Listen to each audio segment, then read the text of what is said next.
The last thing I remember is the feeling of something small and hard hitting my head.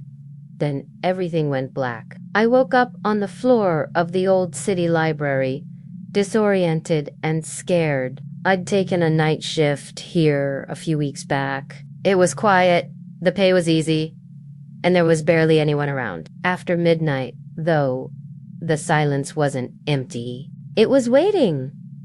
The bookshelves whispered, not wind, but voices. They murmured names, some of them my own. At first, I chalked it up to stress and exhaustion.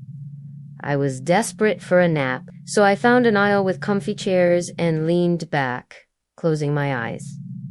That's when I heard it again. My name, my full name, spoken aloud in a raspy voice right next to me. I opened my eyes and looked around, but there was nothing there.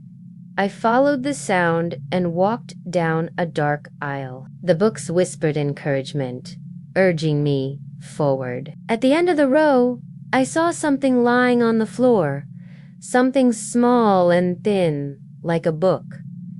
As I approached, the whispers grew louder. They told me to stop, but I couldn't. I had to see what it was. I reached out and touched the spine.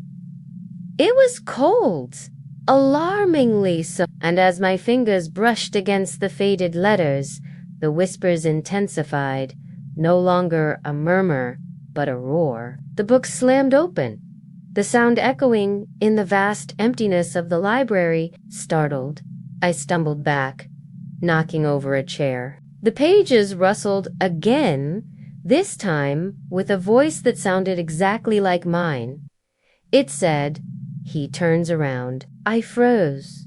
Slowly, I turned. At the end of the row stood a shadow, tall and thin, its edges blurring like smoke. It didn't have a face, just a wide, toothy grin. The air grew colder, the temperature plummeting as the shadow took a step towards me. The books whispered warnings, but I couldn't move. I couldn't speak. I was frozen in place, staring into the darkness as the shadow loomed closer, the grin on its face, growing wider and wider until the lights went out and I heard the echo of my own scream in the darkness.